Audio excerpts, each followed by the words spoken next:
Hey guys, my guest tonight is Joseph Marino, who's been researching the Shroud of Turin for many years, and he's going to share some of that research with us. See you in about 5 minutes.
Grab your popcorn and snacks. Find a comfy spot, take a seat or lie down, and let me transport you to a place of fantasy, ghost stories, ancient legends, odd creatures, alien encounters, and other magical topics. You may even decide to join the conversation. From faraway lands to your own backyard, with a small dash of pixie dust. Turn out the lights and open your minds. The journey is about to begin. Good evening, everybody. How are we doing? Sacramento has stopped baking, at least until next Wednesday. So it's been nice. I keep talking about the weather, but unless you live in Arizona or someplace like that, you have no clue. No clue whatsoever. Anyway, welcome. My name is Charlotte. I'm going to be your host for the next hour. I'm also the owner of the California Haunts Paranormal Investigation Team, based out of Sacramento, California. We are 45 strong up and down the state, and if you have a paranormal issue anywhere, we can help you. All right. So all you have to do is shoot me an email or a private message on Facebook, or even here at the radio show at CaliforniaHauntsRadio.com, and we can do that for you. Or check out CaliforniaHaunts.org. Welcome, welcome, welcome. It's Thursday. One more day to go. It's going to be the weekend, right? What do you guys have planned? I have yard work planned. Lots of yard work. Got to get my backyard into my meditation area that I have every year. And tonight's guest, I've got a great guest. When I was a kid, the story goes back that we went to Europe twice. And when I was a kid, I know we were flying. I even remember the flight. It was British Airways. And we stopped off at Newfoundland. I believe it was Newfoundland. One of the stops. Correct. I'll probably get horrible letters from people saying they don't stop there. And went to the bookstore, and they had a book on the Shroud of Turin. I just picked it out because the cover was the face that shows up on the shroud, that negative face thing, and I just thought it looked creepy. So I started to read it. This is me at 12 years old, and I start reading this book, and next thing I know, I'm done with the book, and I'm landing in London. Okay. So I have been into this subject since years and years, and I'm not going to tell you how old I am, but let's just put it that way. Enough to see a lot of changes in the world. Okay, so I've really been into this. And when I heard this man on another radio show, I was so excited because I've always wanted to talk to somebody about the Shroud of Turin. So, do you have no clue what that is, Jen? You're going to see. We're going to show you. We're going to tell you about the Shroud of Turin. Okay, we're going to tell you about it because it is like the coolest thing. And if it is real, if it is what they say it is, it's incredible, absolutely incredible. So I'm going to shut up and I'm going to bring on Joseph and let him tell you about himself. And I actually have a couple photos of the shroud to show you guys. I pulled some stuff off the internet today to show you guys while he's talking about his research. So without further ado, here we go. Hi. Hello, sir. How are you doing? Good. How are you? I'm doing well, thank you. I am so excited. Oh my. So you have a similar sounding story. I read my first book on the Shroud in 1977, and it had a picture of the negative face, but which is actually positive, and we can talk more about that as we get into it. But it was called The Fifth Gospel, and it said, "Is this the face of Jesus Christ?" Right. And that was 1977. And I was working full time. I had quit school, and I guess about 3 years earlier, got tired of academics, wasn't sure what I wanted to do. I was born and raised Catholic, but like many people in that age, I guess in any age really, I became an agnostic, but I still kept an interest in religion and philosophy. And it didn't necessarily have to be Christian. I was kind of reading anything and everything at the time. So I saw the book and I thought, well, I had never heard of the Shroud at that point. I had heard of, as someone who was brought up in the Catholic tradition, I had heard of Veronica's veil, which is this basically a legend of a woman named Veronica who put a towel, pressed the towel to Jesus's face on his road to Calvary, and an image supposedly for him. Well, that's 99% sure that that's just a legend, but it could be connected to the Shroud insofar as the woman's name is Veronica, which is really Vera icon, which means true image. So it's probably an ideological story. If the shroud was folded up so that only the face was showing, which is a prominent theory by some historians, For one thing, it would make it easier to show people than, because the cloth is 14.5 feet long and 3.5 feet wide. Right. And logistically, that makes it hard to, especially in those days, to exhibit it. So it'd be easier if it was just the image of the face. Mm-hmm. So what you see on the right there is the more lifelike rendition of the image, but you see that on the negative. So the shroud image itself is like a photographic negative. It's not. That's really the only quality of a photograph that it has. Some people will try to claim that it's completely a photograph, but it's got that photographic quality to it. And I was just fascinated by the book. I read it in one sitting, and I was convinced by the amount of evidence at that time, which wasn't very much really, Right. that it was probably authentic. That was the year before American scientists were given access to the cloth for 5 days, 120 hours, to do a multidisciplinary battery of tests.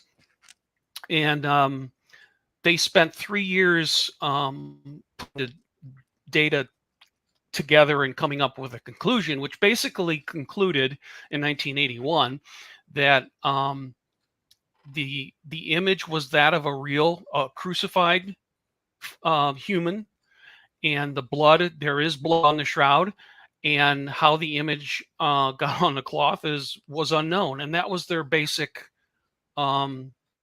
job to, when they were going through the test, to find the image got on there. Mm-hmm. Science and technology available in 1988, you had people from NASA, Jet Propulsion Laboratory, Los Alamos National Laboratories. You had men and women that worked in the nuclear and space programs. Okay. And so they put people in space, they helped build nuclear bombs. And a lot of them thought they were going to go over to Turin and find the paint in 5 minutes or 30 minutes or less or whatever and go home. But they were totally mystified of what caused the image, because there's no paint, stain, dye, pigment, powder, anything on there that makes up the image. Mm-hmm. So what they said in 1981 about how the image got on there, being a mystery, still holds true today. So it's a fascinating object. I've been studying it for over 45 years now, and it is fascinating, because when you look at all the theories that came out since I read the book, about it being somebody painting it, and stuff like that, it just it doesn't make sense. None of it makes sense. No, they did various tests to show that. And for example, for paint or any other pigment you want to talk about, they lit the shroud from behind, okay, and you can see the blood stains on the cloth, because the blood does soak through all the way through the cloth. You can see blood stains on the arms. Okay, so he had his arms crossed, and you can see blood stains on each of the arms. Mm-hmm. And you can see water stains from when water was put on there various times in its history. But what you don't see is the image. And you know why? It's because there is no paint, pigment, dye, stain, or powder. If any of those objects were on there, that it would have shown up on that transmitted light photo, and it's not there. Now, wasn't there, because this thing got passed around, so wasn't there a fire at one point too? So there were kind of burn marks on there? Yeah, actually it's been in 2 major fires that we know of. The big one, the first big one, was in 1532, when it was in France, and it was in a silver casket, and in a chapel in Chambéry, France, and a drop of molten silver fell on the cloth, and the cloth was folded up, so the silver went through all the layers, and of course, then when you open it up, then it's in multiple places all over the cloth. And then 2 years later, the Poor Clare nuns sewed in a whole bunch of patches, which is kind of the thing that really catches your eye when you see the shroud the first time. They sort of jump out at you, and you almost don't even see the image on there.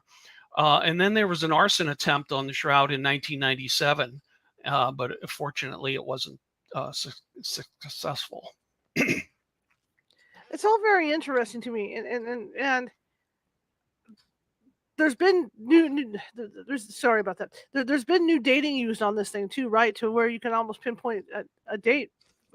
Is it beyond from what the carbon did? When they did carbon on it.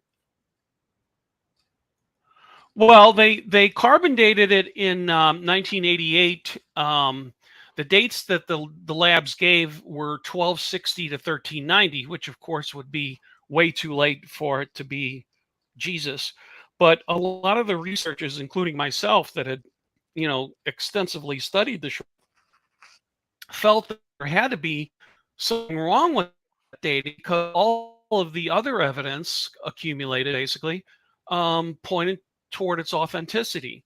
So for a while, shroud research kind of died down. A lot of people kind of just more or less accepted the date, but there were some people still working on it, myself included. And in 2000, my late wife and I presented a paper at an international conference in Italy, in which we hypothesized that the date that the labs got was actually reasonably close for what they got. But we believed that the shroud had been repaired numerous times, and that what they actually dated, though, was a combined first century cloth with repairs done in the 16th century. And depending on, obviously, how much first century material and 16th century material you have, you can get a medieval date, including the 1260 to 1390. And one of the original scientists from 1978 who had basically bought the C14 results, heard about our paper, and he actually had some fibers from the main part of the shroud from 1978, and he was allowed to keep those. That was part of the deal, that the scientists could keep some of the fibers and stuff. And then he also had some fibers that had been taken right next to the C14 area. So he said, well, I can prove these people wrong in 5 minutes. All he had to do was compare the main shroud fibers to the C14 corner fibers, see that they were exactly the same, and presto, it's the same cloth and the data is correct. But he was shocked to find out that when he looked at the two samples, they were actually different. They were chemically different. He found in the C14 sample a gum, a dye, a splice, cotton, things that indicate that area had been repaired. And he actually said that we were right, and ended up writing a paper in a peer-reviewed journal called Thermochemica Acta, which is, I'm sure, a journal that all of us read faithfully every month when it comes out. Absolutely.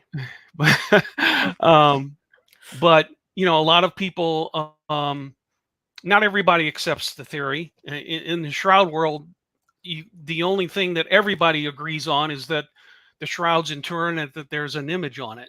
Everything else is up for grabs for, as far as arguments go. You've spent 45 years studying this.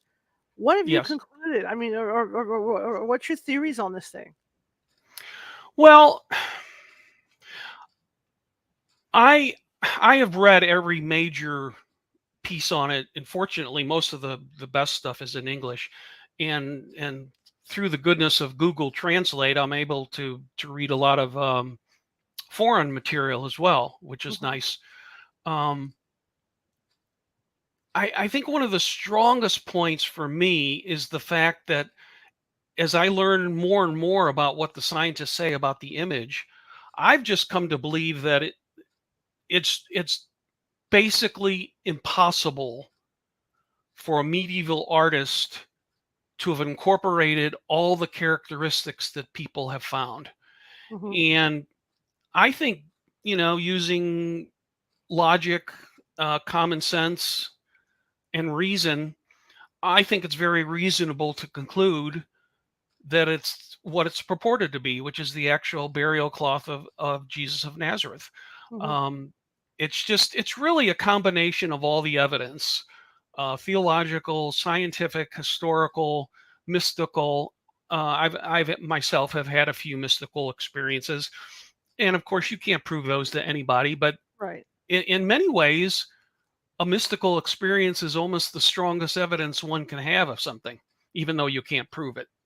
Right. Right. Now, a question I have that's kind of bugging me right now is, back in those days, was everybody wrapped in a shroud when they passed away? Jews in the first century were, yes, and there's a big misconception about that, and a big reason for that is that, everybody opens their English language Bible, and a lot of the translations for John say that he was bound in strips of linen, and the brain automatically says, wrap like a mummy, and that's not the case. For one thing, the Egyptians had stopped using that type of burial by the first century themselves. The Jews never used the Egyptian method of burial. The Jews always used Jewish burials, which included shrouds. Okay. And normally, if a person was buried in a shroud or one or more shrouds, the body would normally decay and the decomposition fluids would the body would decompose, and it would also make the shroud Right. rot, basically. Okay, so in the case of the Shroud of Turin, we have an intact burial shroud with an image of a man. What that suggests is that the dead body somehow left the cloth before the decomposition oils and whatnot could destroy the body and the cloth, which is another Right. thing that obviously points to the historical Jesus and what was reported about his resurrection. Right. And to leave that kind of image on there, wouldn't it take a tremendous like energy to Oh, even? sure. Yeah. Um, personally, I don't get into trying to figure out too much how the image got on there. You got plenty of scientists, physicists, and that sort of thing, giving you all these complicated formulas and whatnot. I'm just content to say, it was probably a short term burst of radiation or light, short enough not to destroy the cloth itself. Mm-hmm. And that it's somehow related or connected to what happened at the moment of resurrection, which we don't know what that is. We can't reproduce a resurrection in a scientific laboratory. So I think science can only take us so far. I think, even with the shroud, there's an element of faith. I think people get worried about, well, if the shroud's authentic, you're proving something that should be taken by faith. Well, not really, because you still have to take that leap of faith. I think it's less of a leap with the shroud. I think God left it for the doubting Thomases of the 20th and 21st century. And I think he left an image in an age where we communicate more by images than with words.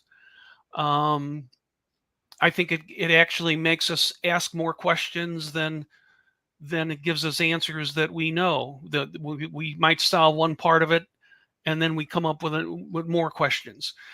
It is literally the most intensely studied artifact in human history, not just relic, but any artifact in history. In other words, there's no object on the face of the planet that has been studied in terms of the number of man and women hours put into it than the shroud itself. So, if it was a simple painting, I think the Stirp team alone would have figured that out in 1978. Nobody knows how that image got on the cloth. Despite what you hear, some skeptics will show you their poor rendition and say, see, I did it just with the materials that were available in the 14th century. Well, guess what? There were materials available in the 16th century to build a plane, but that doesn't mean they actually did it Right. until later. Right. Okay. Right. So, So then this thing, I'm not saying anything, but the shroud would have had to been picked up sometime. If I go back to my Bible, I was born Catholic too, but I wasn't. I'm not a good Catholic. I'm still Catholic. So really, the shroud would have been taken out of that cave after they found the door ajar. When they went, or the women or somebody went in and got the shroud. So what's it say about who took the shroud? Well, there's actually differences in the gospel accounts of who went to the tomb and who saw it. There's Peter and John and Mary mentioned quite a bit. You have to remember one thing about some traditions of the Jews. A burial cloth would have been considered unclean, okay? And you wouldn't have taken a shroud out of a tomb and say, look what I've got. Right. You would keep that on, no pun intended, you would keep that under wraps. Now, they probably made an exception. I mean, why would you keep a bloody shroud unless it belonged to somebody who was very, very important? Mm-hmm. And so I believe the early church preserved it, tried to keep it quiet, and it passed down through probably powerful individuals and groups through the centuries. There are gaps in the shroud's history, but that's not surprising. I don't think you have many objects in museums all over the world that there's a minute by minute account of where it's been every second. Right. So you would expect the shroud to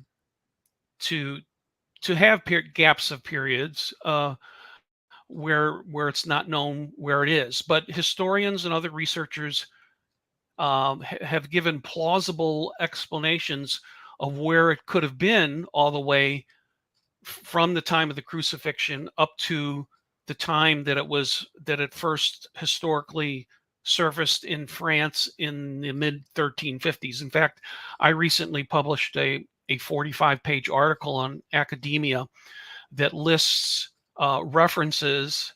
documented references to the shroud, or I shouldn't say the shroud, to burial linens, which sometimes they specify a shroud, sometimes they're talking about other cloths. But I have at least one reference for each century from the second through the first half of the 14th century. So it's very plausible that the shroud did exist through history. And of course, before 1578, it would not have been called the Shroud of Turin, because it only was called that after it reached Turin in 1578. So you have to look at historical records, look at the references where they're talking about burial linens and images and stuff, and see if you can make a match or a correspondence to what they're talking about and our shroud of today. It's just incredible that this would last this long to be able to be seen today, because a lot of the stuff didn't. I mean, outside of what was in the pyramids, because all that stuff was sealed off. But it's just amazing because it changed hands so much that it survived. Yeah, for one thing, I mean, people are kind of under the misconception that if you have a 2,000-year-old textile and nobody touches it, it's going to rot on its own over 2,000 years. That's not the case. I handled one time, I forget who brought it, some lecturer, I think, or something, but he had a 4,000-year-old piece of Egyptian linen. It was just, a small piece. It wasn't a huge thing, but it was intact and surprisingly durable. So if it was Jesus's burial cloth and people did try to protect it, it probably was in somewhat secure surroundings, at least part of the time. And if care is taken of it, it certainly could last 2,000 years without a problem. It's just hard to wrap your head around, though, when you think about the image on there. Because there were so many crucifixions back at that time.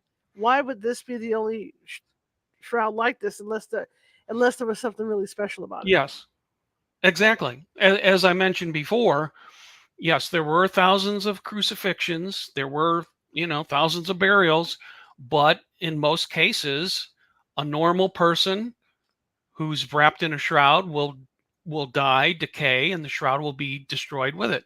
So we have something here special, and it seems to point to the specific. It has all the wounds that Jesus had. In other words, a cap of thorns, not a crown of thorns. It was pushed all over the back of his head. It's got the piercing in the side. It's got the severe scourging, and his legs are not broken. In most cases, the legs of the men on the cross were broken so that they could no longer to breathe. They had to push up on their feet to get air. And once your legs were broken and you can't push up anymore, you asphyxiate and die. That way they can get the bodies off the cross faster that way. So we have various indications that this is specific to Jesus and not just any random crucifixion victim of the time. Mm-hmm, mm-hmm. And like getting back to why the imprint would be there, if it is like the Bible, like they say in the Bible, then there had to be intense energy. I mean, even being a ghost hunter, a ghost has to generate or pull from so much energy to appear. So in order for him to rise and come out, because I mean, people saw him outside the tomb. So there had to be tremendous. If it is him, there had to be tremendous energy for him to rise to begin with. So that definitely would have put the imprint on there. Yeah, we didn't have any human witnesses to it, but I'm sure, God wanted it that way. But, if the shroud were to be authentic, the shroud's an actual witness. And one of the interesting points about that image is that it's only on the top several thousandths of an inch of the fibers. So a fiber is made up of about 200 microfibrils. Right. And the image resides only on the top 1 to 2 microfibrils. Okay, so it's very, very superficial, and that means that if it was the paint, dye, pigment, stain, any of that stuff would have gone all the way through down to the cloth. Okay, the blood does that. And that the blood came on by contact, and the blood we know went on first because there's no image under the blood. Okay. And this really negates artists doing it, because how would an artist do it if whatever production method he used? He would depict the body, right? And then put the blood stains in the appropriate spot. What artist would even think about or would be talented enough to put the blood first and then draw the body around the blood so that they line up properly? No artist would do that. And the image is best seen between about 6 and 10 feet. Okay. If you get closer than that, you can hardly make out the image. And the further away you get, it's harder to see the image. Now, an artist, if he's going to try to fool somebody, he's going to try to make it as clear as he can for all the people he's trying to fool, right? Why make it so limited that you have to get within 6 or 10 feet? Right. Okay. There are just so many arguments like that mitigate against an artist, but there's a lot of weird characteristics of the shroud that suggest, wow, this went on in a very strange way. And if you believe that Jesus did miracles and that sort of thing, it's very easy to say, okay, God or Jesus were able to zap an image on the cloth, and it's negative. It's got spatial encoding in it. Most people will call that 3D, but which is not quite accurate, but you'll hear that term a lot. It's got 3D information. It's superficial. Why in the world would an artist do it that way? If you see different renditions of the shroud in the different centuries, some of them are laughable. And you wouldn't have to do something so elaborate to fool people in those days. You could draw a stick man, put it on a cloth, and say, this is the the real cloth of Jesus, and you'd have, hundreds or thousands Right. believing it. Okay. The shroud's way too complicated and extensive for an artist to have done it, I believe. Another question I have too is, and I know this because I was collecting Roman antiquities for a while. And what about the coins? And for a lot of Romans were buried with coins in their eyes. There's no coins in this person's eyes. There is a custom that Jews sometimes were buried with coins in their over their eyes, and that was supposedly to keep their eyes shut. I wouldn't say it was a widespread custom, but there are examples in history where Jews did that. Okay, and in 1977, three of the scientists that were part of the team that went over in 1978, when they were looking at an image of the face in that object that does the spatial encoding, which is called the VP8 image analyzer, they noticed what seemed to be bulges over the eyes, and they postulated that they may be coins. Okay, and then a Jesuit priest by the name of Father Francis Philis, who was a Jesuit, started doing further research on that. He took a blow up of the right eye and saw what he thought were 4 Greek letters, UCAI, which 3 of those would be part of the inscription for Tiberius Caesar. Okay. But amazingly, he found other coins, and this coin, I should have said it, is a Pontius Pilate coin called the lepton. And he actually found 4, and I think after he'd passed away, like 3 more were found. I think there were 7 in existence of Pilate leptons that had a misspelled C. It should have been a K if it was spelled right. But some of the die makers actually used the C instead of a K mistakenly. So that if the coin's not on there, that's one of the biggest coincidences in the world, that he saw UCAI, and then they discovered later that there actually were real coins with that mistake in it. Some people will tell you that you can't discern the letters on something that small because of the weave. It's too the way the weave's constructed. You shouldn't be able to see an inscription. Okay. But my take on that is that if you have an image that nobody can explain in the first place, the whole image, why do you have to get overly rational about seeing a coin on the eye? If the whole image is inexplicable, couldn't God put a Pilate lepton on the coin so that somebody would find it? So it's an open question, but I think maybe it could be God's sense of humor there, saying I'm toying with humans a little bit, and say, okay, all you scientists say that you can't see the image of a coin, the letters on there. I'm going to put a coin on there and let people find the inscription anyway. Well, that's what I was wondering, because I would think that if there was one there, that you could at least, because that's so clear, that image is so clear that you could at least see it on there, but you don't see it. At least the bulge, the main bulge, sure. Yeah, that's what I was wondering. If there was a coin there or not. It's just so fast. Like I said, it's been a fascination of mine since I was a kid. And to think that this could have happened, and this thing, like I said, got saved all these years up to this point. Where is it now? Where is it displayed somewhere, or is it in keeping?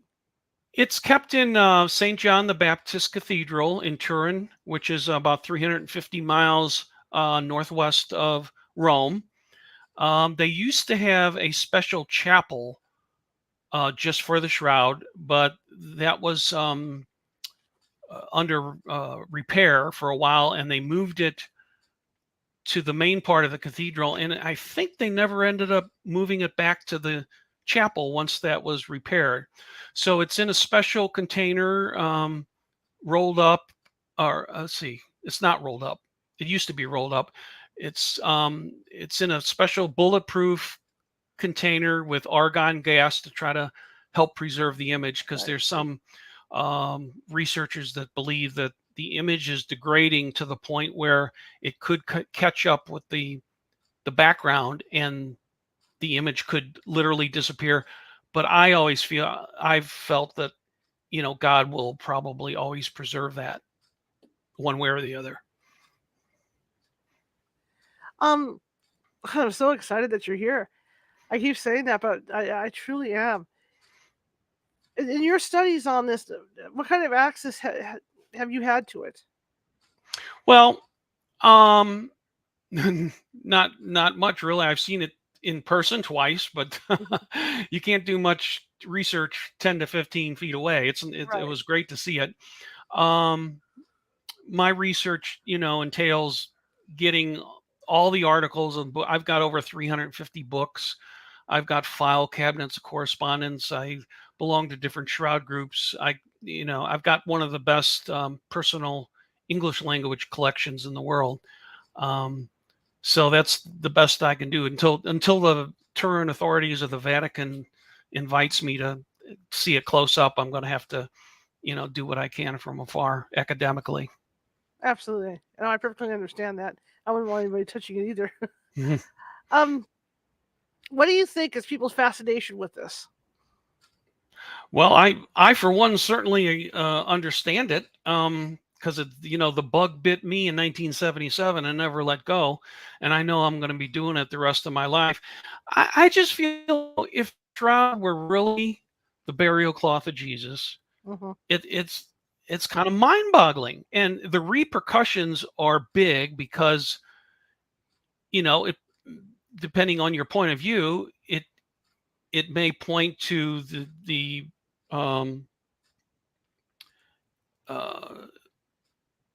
exclusivity of Christianity to the exclusion of other religions, and just that alone is a huge point.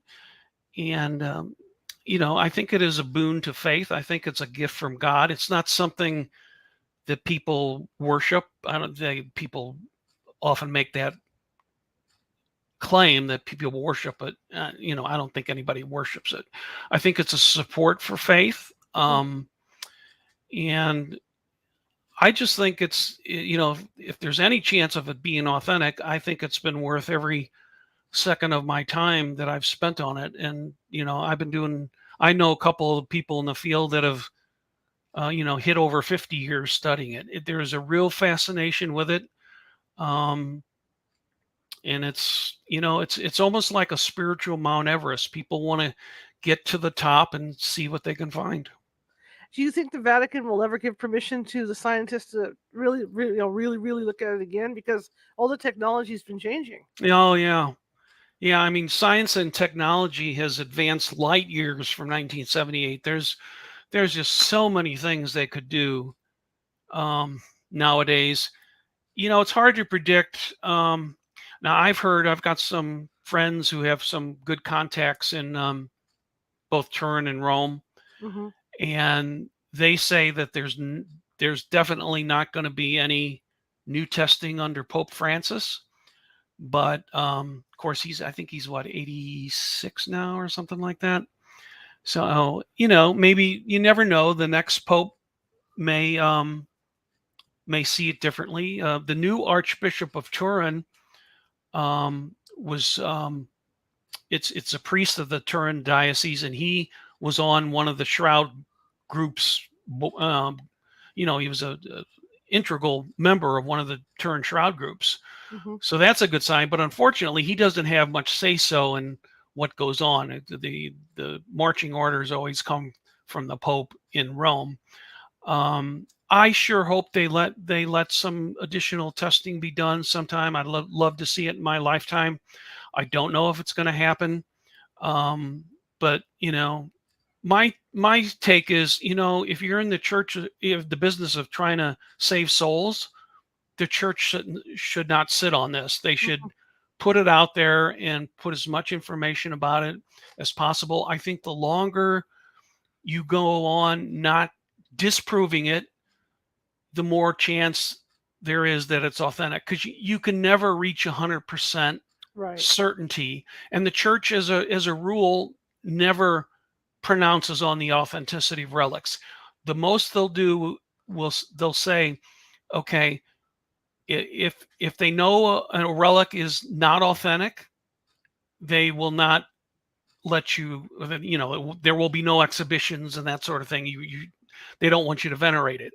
But if they're not sure, or if they think it is, they won't say it is, but they will allow you to venerate it. And just by the fact that since 1988, despite the C14 results, there's been exhibitions in 98, 2000, 2010, 2015.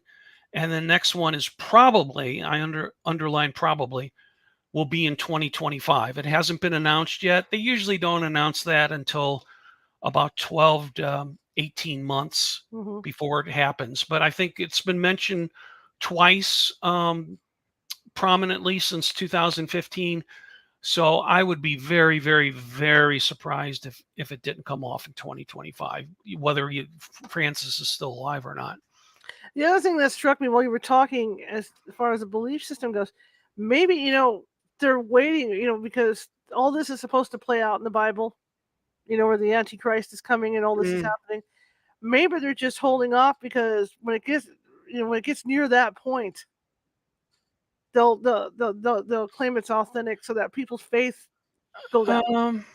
I've never really thought of that, but and I don't know if the church authorities would go that far to think like that. I guess it's possible, but I don't know. Okay. Yeah. No, I'm just saying that maybe, there's always a maybe in there because the faithful are going to have to be steered, certain ways because the other coming and all that. In your 45 years studying this with your wife, what has struck you to be the most prominent feature of it? Well, I don't know, but I tell you, when I saw that, just the face on the book in 1977, I was just mesmerized and almost hypnotized by it. And I've got naturally have pictures of it all over my house. It's amazing. You look at that face, and there's a majesty and serenity there, despite the fact that he was horribly beaten and crucified. And there's actually some, not to criticize your pictures there, but there are some that are even better than that, where you can just see the beauty and of the face, and it kind of goes right through, at least for me, goes right through my soul. And my wife kind of felt the same way. It's like she said there was just a knowing in her heart that it was the real thing, and that we're actually looking at what the physical face of Jesus and his body looked like, when he walked the earth almost 2,000 years ago. So for these scientists that got to take the pieces of the shroud with them, I mean, do they still have the capability of testing those little pieces, or are they pretty much gone now? Most of them have been, tested so much, they're degraded to the point where what are left, it's hard to test those. They really need new samples. And they took some material. In 2002, they performed what they called a restoration of the shroud, which a lot of people were upset at because they did it on their own and they didn't consult anybody. And they took some vials of burnt material and stuff supposedly for future testing, but they've been sitting on it since 2002 and nobody's had access to them. So we just don't know what the future holds for the shroud. We just have to pray that some wise pope says yes, it's time to do another round of testing on this cloth. Now, when you talk about it being sealed up in something with certain chemicals, in the air to preserve it, who came up with the idea or the chemicals that had to be used? Or how did that come about? Yeah, there was an Italian company, I forget what it was called, that kind of specialized in that preservation aspects and whatnot. And I think they donated um, the container and all the workmanship. I don't think they even charged the diocese to do it because of the impact and relevance of the shroud. But um, there's smart people out there that know what kind of gases you need to preserve textiles, and the Italians, I think, did a good job of setting that up so that it could be better preserved. Now, you've written a couple books on this, right? Yes, I have. First one was called "Wrapped Up in the Shroud: Chronicle of a Passion," and Whoa, it was sorry, wrong one. Okay, go ahead. it was first published in 2011, and then in 2020 I updated it and included material from the first edition ended like before the end of 2011. Mm-hmm. So I added material from 2012 to 2020, with my shroud research uh, during that time. And then the second book was also published in 2020 in the fall. And that one is 800 pages, and it's about the politics, egos, and agendas that affected the process of the dating of the shroud. Now, it may sound a little incongruous that I said they possibly got close to the real date. That was only by accident, because there were just so many improprieties. I mean, I have 800 pages here, and I also have a page on my website for overflow because I knew it would keep going, and I have about 80 additional entries in that.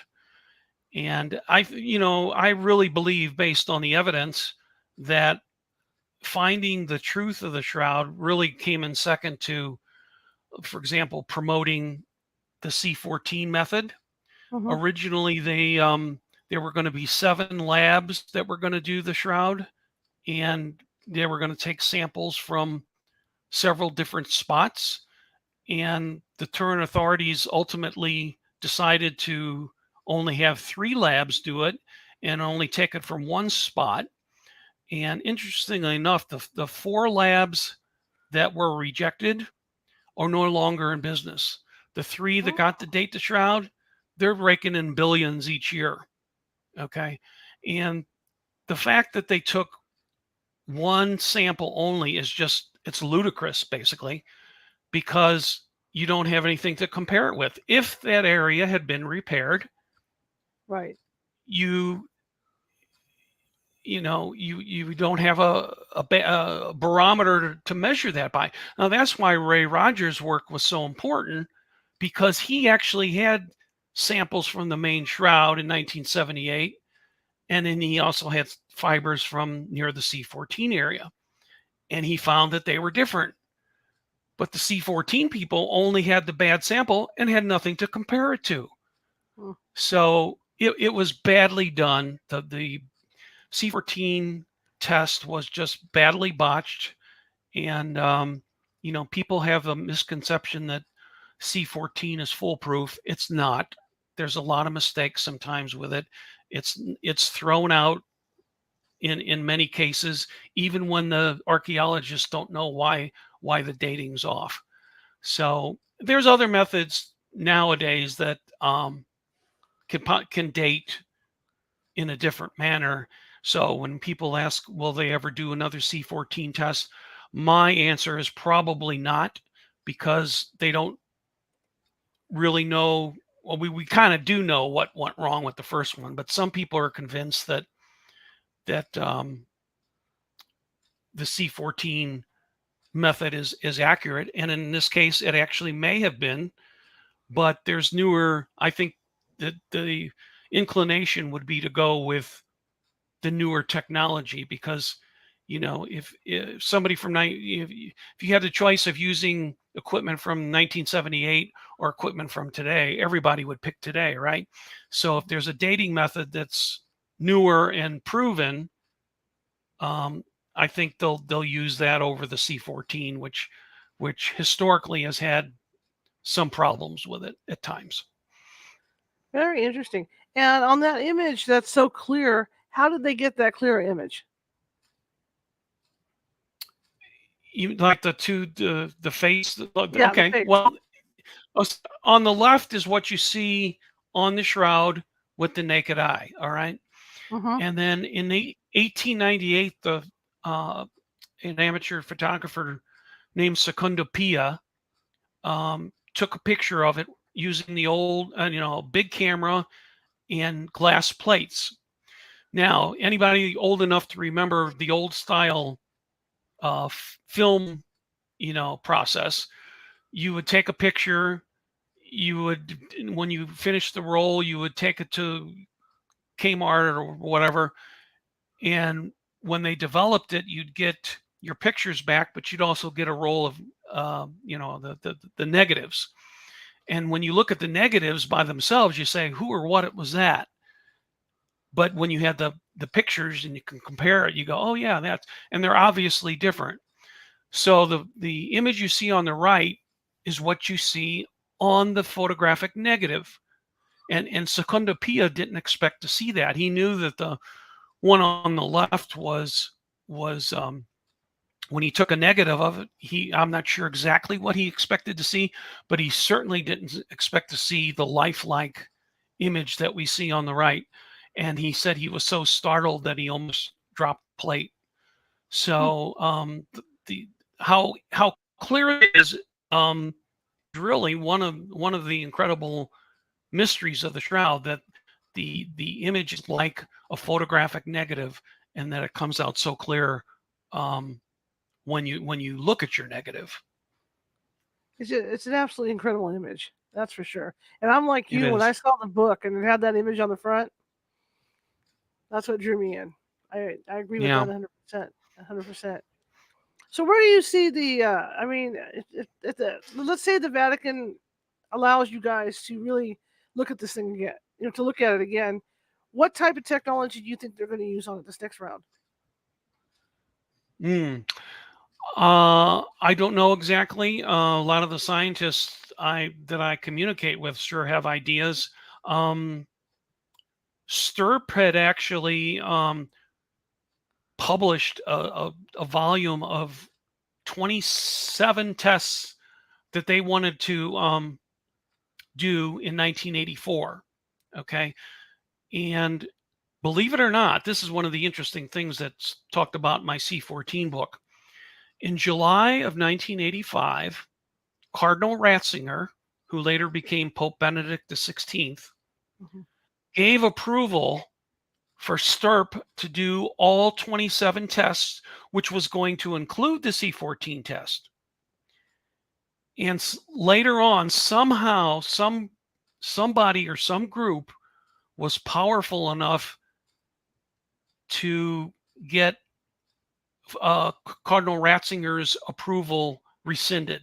Ratzinger was probably I'd say maybe like the third highest official in the Vatican at the time, who was powerful enough to go over his head and have the C14 labs only do the test, and the C14 labs insisted that the Stirp group be eliminated. And I think that was because they didn't want the good scientists there to be looking over their shoulder for just their tests. They were so confident about their C14 method, which, by the way, was only about 11 years old. That particular method for C14, that new method that they used was only 11 years old at the time and was unproven on textiles. So, there was just a lot of missteps in the whole process. And Ray Rogers was always fond of saying, they'll be hell to pay when the truth comes out. Well, I mean, they had to go with the technology they had back then too. I mean, You're only as good as whatever you're able to do, and you can kind of say that nobody knew the technology was going to go the direction that it did. So that's what we have right now, and hopefully they open it up again, and you guys can get another crack at it. Yeah, but it was a mistake not to have let Stirp Right. participate in the C14 and to do the other tests, in my opinion, because Mhm. you know, as I mentioned, C14 can be wrong. Mhm. You shouldn't have one test be the end all and be all. When you've got, if you've got one test that says one thing and you've got 100 tests that say the other, you Mhm. don't you don't throw out the 100 and keep the one. I mean, that's bad science in my opinion. But some people that don't want to see the shroud to be authentic and were Mhm. happy with the result, they were Mhm. happy to do that in that case. Sure. Sure. Sure. I even remember in high school and college, then my history teachers, humanities teachers saying, well, even my anthropology teachers, talking about C14 and how, you know, the dates could be off with the stuff Yeah. they're getting. They were teaching that in high school and stuff. But Hmm. I mean, like I agree with you that there's probably people that do not want this thing to be authenticated. And then find Yeah. out it's authentic. Yeah, that's one of the repercussions I mentioned before of a real shroud is that a person might have to change their worldview, which is scary Mhm. for a lot of people. So it's just easier when you get, if you're close to something that's going to turn your world upside down, you either ignore it or you work to manipulate the results so that it's in line with your own worldview. Now, with that type of testing, let me ask you this, and I'm just thinking like a journalist. You get the date down, and what about the bloodstains? They can't do anything with the bloodstains now, can they? As far as you mean testing like Right, DNA in it or something, right, that right. sort of Test thing. that, yeah. Yeah, not really. There's they did some DNA testing in 1995, I think from a blood sample at the back of the head. But the problem was it was too degraded. And the other problem is that, hundreds of people have touched the shroud over the Right, centuries right, right. and have left their DNA on the cloth.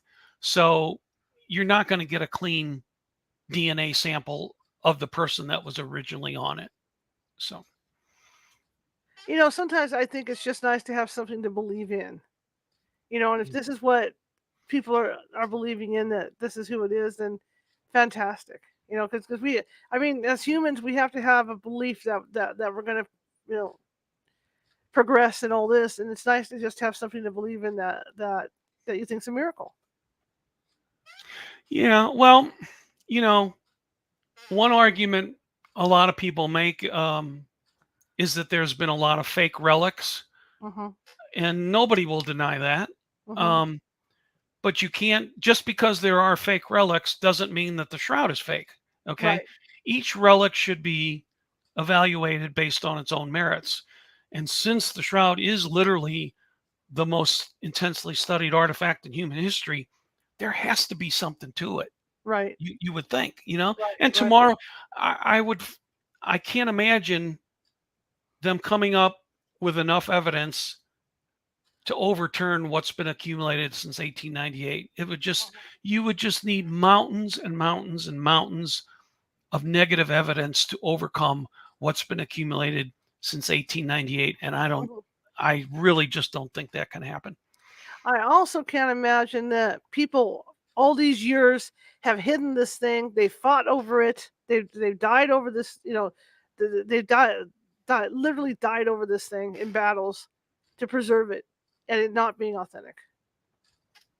Right. Well, it's possible. I mean, you do have religious fanatics in different religions that will do very um strange things for their beliefs, Hmm. including dying for it. But I think the accumulation of evidence for the shroud um, makes it very easy to make the conclusion that it's probably authentic.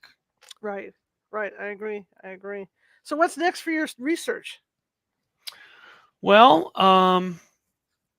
I've written since October of 2020, I think I've written about 60 articles on academia, and a lot of them I update as I get more information. So that's kind of an ongoing project. And then another thing I'm working on is that, over the years, I mentioned originally a paper that my wife and I presented in 2000. I've been keeping up with the repair theory, and I've presented papers several times at conferences on it. I'm working on a revision for that uh, to be presented hopefully at a conference later this year. And I'm just one of those people that kind of keep up to the minute on the shroud. I have an email group to Hmm. which I send alerts about shroud information in terms of the latest books, articles, videos, podcasts, and uh, everybody that's on the list is blind copied so that their email wouldn't be shared. And I send them out several times a month. And if anybody would like to get those, all they have to do is email me at jmarino240 at AOL.com. That's JMARINO at AOL.com, and ask to be added to the list. And I'd be happy to do that. And that can help them keep up with all the latest shroud news going around the world. Fantastic. Thank you so much. This was a lifetime dream to talk to somebody about the shroud, and it's just, it was an incredible hour. Well, I'm happy to be here and happy to come back anytime you'd like me to. Absolutely. We will do that. I promise. But you have a good evening, and you have a good weekend. And thank you so much, sir. Thank you. All Take right. care. Bye bye. Bye. All right. That was a dream. Like I said, that was a dream come true for me, because I have looked into this shroud for years and years and years. Tomorrow night, guys, is the big night. We did the deed last night. I know that sounds terrible, but Nancy and I did. I don't want to spread rumors like that. Nancy did. Nancy did it last night, and we had something completely off the wall that I didn't expect either happen. About my past life. So it's not what I expected it was going to be, but it turned out to be pretty cool because it related to a lot of stuff in this life that I'm living now. So be sure to tune in tomorrow at 6:30 p.m. Pacific. Before I sign off tonight, I'm going to show Mr. Marino's website for you and the books he's written and where you can get them. And don't forget that email address so that you can get the email from him for updates on the shroud, because it's an ongoing mystery, and it's great. In fact, that's one of my life's goals, is to go to Italy so I can check out the Vatican and go to Turin and see this in person, because I've just been so into it. Anyway, if you like the show, oh, we're not that far yet. Yeah, we are. If you like the show, share it with 5 people. If you hated the show, share it with 5 of your enemies. We are equal opportunity here at California Haunts Radio. For those of you watching from YouTube, if you click on that little ghost down in the bottom right-hand corner, you will be able to subscribe to the show and get alerts as to when we're going to be on next and what topics. And that's good for you, because there's over 250 videos on there, and they're all varying topics, not just paranormal. As you can tell, this one wasn't paranormal. This was a historical topic. And we've also got health topics and everything else you can think of. So check that out, and I'd appreciate you subscribing. Um, let's see, I covered that. Sugar 5. Trying to remember all this stuff. It's been a long day. Uh, yeah, anyway, as you can see, there's a ticker at the bottom of the page, and with that ticker, that means that California Haunts does not take any money or anything to investigate. So what we do is we take donations, and of course we have expenses that come out of my pocket because I'm the owner. And so anything you can help me with would be great. That's paypal.me at California Haunts, or Venmo, and then type in California Haunts. Also, Saturday, don't forget, I'm teaching a psychic development class, beginning class. I'll teach you how to open and close that psychic door. I'm going to introduce you to your spirit guides, and not only your spirit guide, your pet, your animal guide, visit the spirit library, but I'm also going to introduce you to your health spirit guide, who might give you advice about things going on with you. So if you're interested in that, cruise on over to meetup.com and type in California Haunts Paranormal Investigation Team. You can get to that event from there. But I want to thank you, and I want to thank our guest for coming on. I really appreciated it tonight. I loved it. And I will see you guys tomorrow. And here's his information for you. Website, homestead.com/new vistas.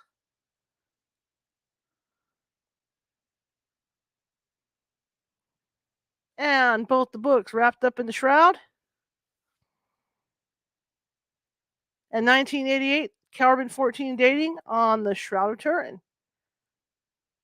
And the books are available at Amazon.